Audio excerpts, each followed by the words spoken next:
बहुत स्वागत अभिनंदन करते हैं। आज बात करेंगे वर्ल्ड फोटोग्राफी में। वर्ल्ड फोटोग्राफर में महिला रीवा से आई हैं। इनका शौक किस तरह से टर्न हुआ कि इन्होंने पहला स्थान रीवा में पाया, क्योंकि देखा गया है कि महिलाएं बहुत कम फोटोग्राफी में अपनी रुचि दिखाती हैं। ऐसे में मिलते हैं हम। आपका बहुत बहुत स्वागत। धन्यवाद आपका। पहले तो बात करेंगे आपके शौक का कि किस तरह से फोटोग्राफी में आपने अपना बहुमूल्य समय दिया और फिर यहाँ तक आई। जी, फ़ोटोग्राफ़ी में मैं आज से 2 साल पहले से मैंने आना शुरुआत मेरी 2 साल पहले से हो चुकी है। फ़ोटोग्राफ़ी के वर्ल्ड में मैंने एंटर किया हुआ है और उससे पहले मेरे फ़ोटोग्राफ़ी में एक्चुअल बोलें तो उसमें कोई रुचि ख़ास नहीं थी। शादी होने के बाद मेरे शादी को 7 साल हो गए। शादी होने के बाद मेरे हस्बैंड जैसे कि फ़ोटोग्राफ़र हैं वो रीवा में, उनको मैंने देखा, उनके काम को देखा और उनके साथ धीरे-धीरे उनकी हेल्प करते-करते मुझे खुद भी उनमें इंटरेस्ट आने लगा, क्योंकि इतनी क्रिएटिविटी उनमें होती है। और वेडिंग फ़ोटोग्राफ़ी एक ऐसी चीज़ है, और मुझे लगता है वेडिंग फ़ोटोग्राफ़ी नहीं, फ़ोटोग्राफ़ी एक ऐसी चीज़ है जिसमें कई सारे वेरिएशन हैं और उसमें इतने सारे टाइप्स हैं फ़ोटोग्राफ़ी में कि आप किसी भी एक-एक फ़ील्ड को पकड़ के उसमें मास्टर हो सकते हैं। तो मैंने भी सोचा कि शायद मुझे भी इसमें मैं कुछ कर सकती हूँ, क्योंकि मेरा जब मैं पढ़ रही थी उस समय मेरा सब्जेक्ट भी आर्ट से ही था, तो मुझे क्रिएटिव करने का शौक़ पहले से ही है। और फ़ोटोग्राफ़ी फ़ील्ड मुझे लगता है कि बहुत क्रिएटिव है। उसको आना उन्हीं लोगों को चाहिए जिनका क्रिएटिव माइंड है, तो वो खुद मन से कुछ कर सकते हैं, नहीं तो लोग इस पे बोर भी हो जाते हैं इसको करके। तो मैंने 2 साल पहले फिर मैंने सोचा कि वैसे करना तो ख़राब होगा, जैसे आज का ज़माना चल रहा है कि हर चीज़ में पढ़ाई-लिखाई होना बहुत ज़रूरी है, वो लेवल ही अलग होता है। ऐसे सीख के करना अलग बात है और उस पे स्टडी करके करना अलग बात होती है। तो मैंने 2 साल पहले ही पंजाब से मैंने लुधियाना में मैंने कोर्स किया फ़ोटोग्राफ़ी का। फिर उसके बाद मैंने साल भर उस पे काम किया अपने हस्बैंड के साथ। फिर मुझे लगा कि फ़ोटोग्राफ़ी बस इनफ नहीं है, तो मैंने सिनेमेटोग्राफ़ी का भी कोर्स किया पंजाब से ही। तो उसके बाद मैं अब दोनों चीज़ें अच्छे से जानती हूँ। मैं एडिटिंग भी करती हूँ, फ़ोटोग्राफ़ी भी करती हूँ। हाँ, बेसिकली मेरे फ़ोटोग्राफ़ी का टाइप है वेडिंग फ़ोटोग्राफ़ी, और जो न्यूबॉर्न बेबी होते हैं तो बेबीज़ का फ़ोटोग्राफ़ी करती हूँ मैं। तो बेबी को चुना तो वो भी अपने ही बच्चे को चुना, तो ऐसा क्यों? उनका जो मैंने वहाँ पे पिक सबमिट की थी, मैंने अभी एसोसिएशन जो भी था हमारे रीवा में वर्ल्ड फ़ोटोग्राफ़ी डे के दिन, तो मैंने उसकी रैंडम फ़ोटो क्लिक की हुई थी। मैं लुधियाना में जब मैं ट्रेनिंग के दौर पे थी अभी सिनेमेटोग्राफ़ी के लिए, उसी समय हम ऐसे गार्डन में वहाँ रोज़ गार्डन में गए थे शाम को प्रैक्टिस के लिए। तो उसी दौरान मैंने सोचा कि वहाँ पे क्या था, माहौल काफ़ी अच्छा था। शाम के 5 साढ़े 5 बज रहे थे उस समय, सन का बहुत अच्छा वहाँ पे वो था माहौल। मुझे लगा यहाँ पे साथ क्लिक करके देखते हैं। तो बच्चे की फ़ोटोग्राफ़ी बड़ी टफ़ है, उनसे कोई पोज करा नहीं सकते। और रैंडमली ऐसे क्लिक करते करते 7 8 10 फ़ोटो क्लिक करते करते 4 5 फ़ोटो अच्छी आ गई। और अभी जो एसोसिएशन था अभी रीवा पे वर्ल्ड फ़ोटोग्राफ़ी डे के दिन, तो मुझे वहाँ पे फ़ोटो सबमिट भी नहीं करना था। पहले मैं थोड़ा हेजिटेशन होता है एज़ अ गर्ल, और रीवा में वैसे भी बहुत ज़्यादा उच्च लेवल के फ़ोटोग्राफ़र हैं, तो मुझे लग रहा था मुझे सबमिट नहीं करना चाहिए पहले टाइम पे, कहीं इंसल्ट ना हो जाए ऐसा सोच के।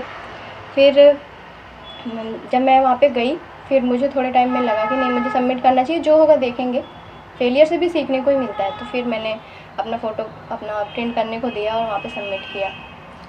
देखने को आया है कि इस फील्ड में जाने जी, से जी। परिवार का सबसे बड़ा सपोर्ट होता है। आपने जी, जी। कहा कि पति ने हमारा बहुत सपोर्ट किया, लेकिन सास-ससुर भी होते हैं, तो क्या सास-ससुर का इतना सपोर्ट मिल पाया था आपको? हाँ, बैड लकली मैं सास-ससुर मेरे हैं नहीं, तो हम हस्बैंड ही हैं, हम हस्बैंड वाइफ़ हैं घर पे। तो हस्बैंड का ही सारा सपोर्ट था। और मैं अपने बच्चे को, छोटे से बच्चे को, 1 साल का था जब मैं यहाँ से फ़ोटोग्राफ़ी सीखने गई थी, अभी वो 2.5 साल का हो गया है।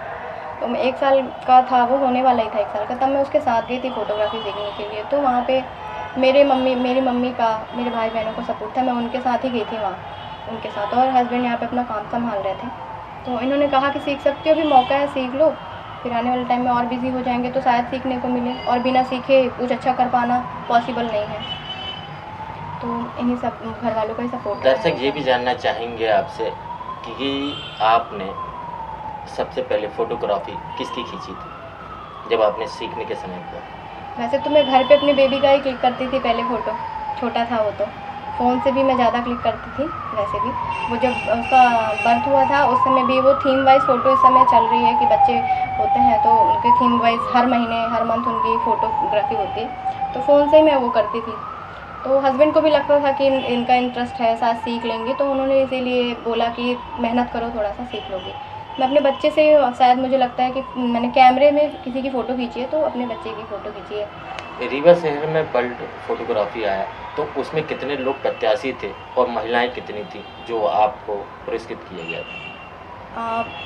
जब मैं वहाँ पे गई मुझे मुझे पहले से ही पता है कि शायद यहाँ पे गर्ल्स इस फील्ड में नहीं है, रीवा में, और अभी अपने एमपी में तो हैं, इंदौर में हैं, और ग्वालियर में भी हैं, लेकिन अभी शायद रीवा में नहीं है, और शायद सतना में भी हैं, पर उनका नाम शायद कुछ लोग जानते हों या नहीं जानते हों शायद।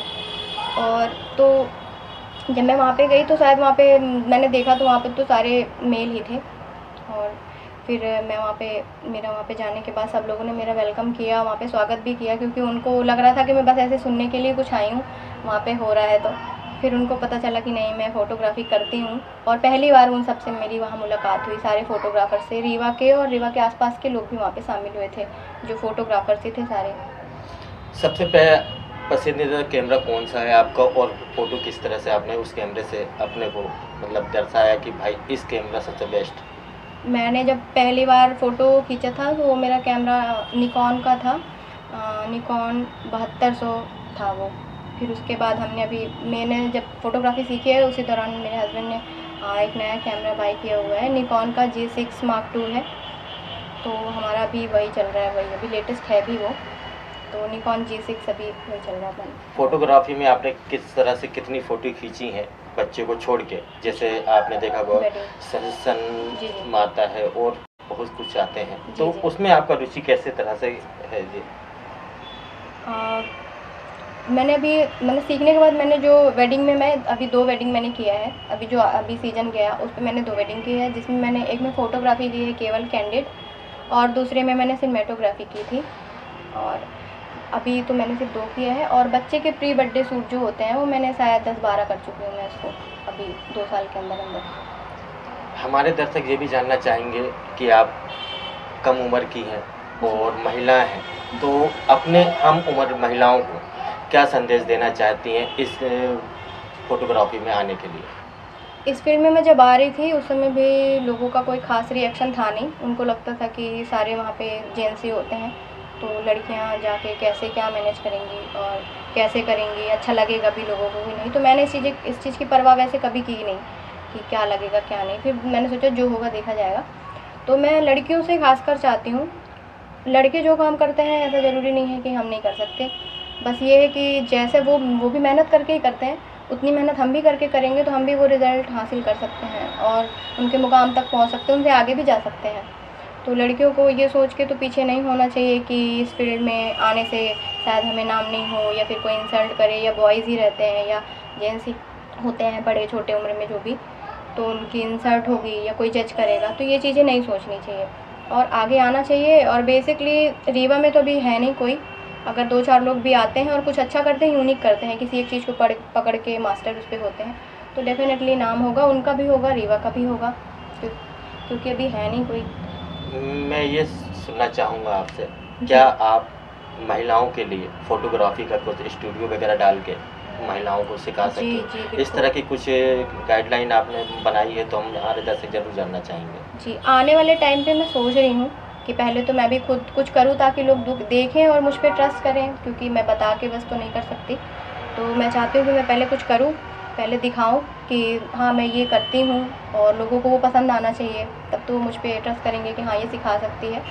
वैसे मैं सोच रही हूँ अभी वीडियो एडिटिंग का कोर्स अपलोड करने के लिए 1 बाय 1, और फ़ोटोशॉप का, और अगर किसी को इंटरेस्ट होता है उसके बाद, ये मुझे जानते हैं लोग, फिर मुझसे कनेक्ट होते हैं, तो मैं डेफ़िनेटली सभी को, गर्ल्स हों या बॉयज़, सभी को चाहूँगी कि मैं सिखा पाऊँ कुछ फ़ोटोग्राफ़ी पे या वीडियोग्राफ़ी पे भी। दर्शक और भी जानना चाहेंगे आपका पूरा नाम और कहाँ, किस तरह से आप स्टूडियो डालेंगी, क्योंकि दर्शक आपसे संपर्क कर सकें और आपसे बात कर सकें, क्योंकि इस फील्ड में महिलाओं का बहुत बड़ा योगदान मिल सकता है, क्योंकि छोटी-छोटी चीज़ें आप मोबाइल में भी फ़ोटो खींच सकती हैं, क्योंकि महिलाएं फ़ोटो खींचती हैं, घर में रहती हैं, लेकिन आपके साथ जुड़ के वो इस फील्ड में कुछ पैसा भी कमा सकती जी। हैं। तो यही चाहते हैं कि आप पूरा पता और आप अपने दर्शकों को बताएं कि किस तरह से हमसे जुड़ सकते हैं। जो भी का जो टाइम चल रहा है, तो स्टूडियो होना ठीक बात है, स्टूडियो होना चाहिए, उससे आपको लोग जानते हैं, मार्केटिंग के तौर पे बढ़ता है वो सारी चीज़ें। और जो भी हमारा भी स्टूडियो है नहीं, हमारा फ्रीलांसिंग है, ऑनलाइन हमने रजिस्ट्रेशन करा रखा है, सारी बुकिंग ज़्यादातर ऑनलाइन ही सर्च करके लोग हम तक रीच करते हैं और हम जाते हैं, शूट करते हैं। अभी रीवा लोकल ही अभी तक रीच हुई है, अभी ऐसा हुआ नहीं कि बाहर गया है। तो आने वाले समय में स्टूडियो भी होगा और मैंने जैसे कहा कि मैं भी कुछ काम करूँ, लोग मुझे देखें, फिर मैं अगर कुछ सिखाती हूँ, अच्छा लगेगा, लोग ज़रूर मुझसे कनेक्ट होंगे और मैं अपना पूरी मेहनत से मैंने जो सीखा है और आगे जो सीखने को भी मिलेगा भी, क्योंकि ये ऐसा लाइन है कि हर दिन कुछ नया होता रहता है, हर दिन। तो सारा कुछ सिखाने की भी मैं पूरे प्रयास करूँगी। नाम वगैरह? मेरा नाम प्रिया नामदेव है और रीवा में मेरा ससुराल है और मेरा मायका जो है वो शहडोल में है। तो यहाँ पे ससुराल है, लेकिन ऐसा कोई वो नहीं है मुझे कि ससुराल है तो ससुराल जैसा रहना है। जैसे कि आप लोग देख ही रहे हैं कि यहाँ तक आई हूँ तो सब सपोर्ट की वजह से ही आई हूँ। ये थी हमारे साथ वर्ल्ड फोटोग्राफर की पिया नामदेव। पिया नामदेव ने बिल्कुल साफ कहा है कि महिला इस फील्ड में आए, पुरुष की तरह ये भी हाथ बढ़ाए, क्योंकि पुरुष हेलीकॉप्टर भी चलाते हैं और आज महिला भी हेलीकॉप्टर चलाने लगी है। रेल में भी महिलाओं का बहुत बड़ा योगदान भी आपको देखने को मिल चुका है। लेकिन फ़ोटोग्राफी में कुछ ऐसी चीज़ें हैं जो लोग वंचित रह जाते हैं, जो फ़ोटोग्राफी में नहीं कर पाते हैं। ऐसे ही हमारे पिया नामदेव ने नाम रोशन किया है रीवा का पहला स्थान पाके। ऐसे ही शख्स से मिलवाते रहेंगे, ऐसी ही महिलाओं से जो आपके सामने एक मिसाल तैयार कर सके। रीवा से अनिल शर्मा।